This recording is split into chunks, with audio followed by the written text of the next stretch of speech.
Growing up in Ghana, I used to see plastics everywhere on the streets, in the gutters, on the beach, burning in open piles. And for a long time, I'm going to be honest, I thought it was normal because it was just the background. Then I went to Antarctica. I was there as part of a research visit to understand what Antarctica does for the world, and it does extraordinary things. It drives ocean circulation that feeds the marine life in the planet. It holds about 60% of fresh water on Earth in its ice.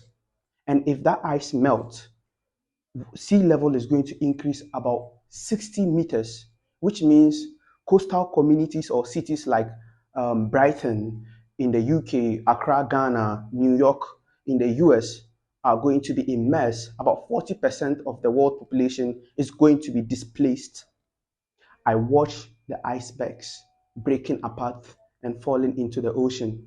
I saw how vulnerable the penguins were, how fragile the ecosystem was, and then we went for a hike in the tunnels, in the deep ice glaciers, and going further and further into what genuinely felt like the edge of the world. Yeah, we are now at the end of the world. Woo!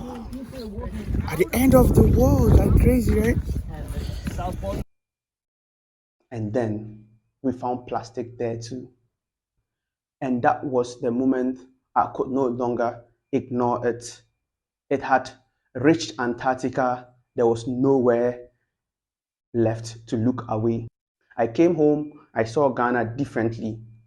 The burning, the gutters, the coastlines, friends getting sick from the fumes, the elderly in my community breathing that air with no alternative. And I thought, I cannot just keep walking past this. My name is Isaac Bayo. I'm a student of Minerva University, an alumni of Future Climate Tech Innovators Summer School, and the co-founder and CEO of Second Wave, now known as Etonex. And then today, I want to share what it actually looks like to stop walking past the problem and start building a solution. The problem: Ghana generates over 888,000 tons of plastic waste annually, and out of this, about 9.5% is recycled. 78,000 tons end up in the ocean, and the rest get burnt or chokes our gutters. For about some weeks ago, there was a massive flood which destroyed a lot of properties. There were previous flood that it killed up to 33 people in East Legon. And when gutters block and cities flood, the people who die are the ones who could not afford to leave. Plastic waste is a climate problem, but it's also a justice problem. At the same time, our coastlines are being swallowed by sarcasm invasive seaweed, washing in from the Atlantic and suffocating marine life and blocking fish boats, clotting engine, and destroying livelihoods of communities that have fished those waters for generations. Sarcasm contains alginate, a natural compound that can be processed into bioplastic film, a material that biodegrades in about 6 weeks, zero toxin emission, carbon absorbing during its growth phase, the complete opposite of petroleum plastics, which last 400 years and even more and poisons everything it touches. Etonex idea: take the thing choking our coast, use it to replace the thing choking our city. Two problems, one solution. My co-founder, Safia Olajide, and I started Second Wave without resources and funding, without any dedicated lab, without anyone nearby who had done this specific thing before. We got access to a small lab at Academic City University in Accra, where we started prototyping and testing our idea and then building stuff. And I was doing this as a full-time student. There were some stretches where I flipped my entire schedule, sleeping in the day and working through the night, because night was the only time nothing else competed with my attention, and several days in a row like that, then dragging myself to the morning lectures. We spent our own resources before we could secure any funding, buying materials, running tests, keeping the momentum, because waiting for someone else to finance it would have meant stopping. We are now 4 months into a 6 month sprint from testing to our first launch. We have working prototypes that we are still actively improving. We are even building our own dehydrators to reduce equipment costs, and we have a real deadline. Ghana has officially banned styrofoam packaging, active January 1st, 2027. The market need is not a theoretical thing anymore. It is arriving in just some months. And then the partnership and the people who matter the most. The first partnership that changed how I saw this work wasn't a company, it was a room full of people at Oxford State School who took a student from Accra very seriously. And now I'm glad to say we are building something that is starting to look like a real ecosystem around Etonex. Academic City University, University of Ghana, gives us lab access, faculty collaborations, and students who volunteer in what we do.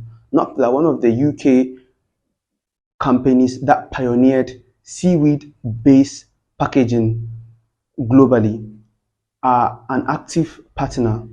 And we have also secured 10,000 US dollar seed funding grant to build our mini factory. And another vital part I want to talk about is the young people from coastal communities who work with us on seaweed collection. These are people whose family have watched sargassum seaweed destroy fishing seasons for years. We told them what we're building before we secured any funding, before we had any prototype to show, and they came anyway. What I've learned, three things I would tell any young person starting something like this. The problem has to be yours. It has to be natural. It has to be something that you deeply care about. You shouldn't just read about it, because if you do read about it, you wouldn't have enough drive to pursue it, because you really need the grit that is going to push you through all the multiple failures, because you are going to fail, and then you are going to fail a lot of times, and those only help you and guide you. So the catch to this is to start early, or the trick to succeed in it is to start early so that you can build up something quickly. So starting early is the second point. And the third one, go further than your comfort zone. I know what that looks like because I've lived in it. I've seen a lot of friends struggle with this. Before Etonex had any real progress, I attended the Future Climate Tech Innovators Summer School here at Oxford. It was the first time I was in a room where this kind of work was taken completely serious, where people, young people like myself and yourself, were challenged to think at the highest level, dared to dream, and then built connections with peers who were working in similar amazing stuff with amazing goals, with the faculty who actually gave us their best, and also with companies like the First Light who showed us the innovation behind their projects and other innovative projects from other companies. It did not just give me an answer, it showed me the level of conversation I needed to be part of. It sharpened the mission. And honestly, it is part of why I am talking to you today. In a few months, we launch first products to the market, first alginate export, first coastal youth earning income from the seaweed that used to ruin their season. If you are a young person watching this with an idea but have not yet started, simple, start. The prototype will fail, in fact, multiple times. But failing doesn't mean that you had the wrong idea, but it's just going to help you learn and then know what really works in the long run. The problem found me in Antarctica. The solution is being built in Ghana. My name is Isaac Bayel. This is Econex. Thank you.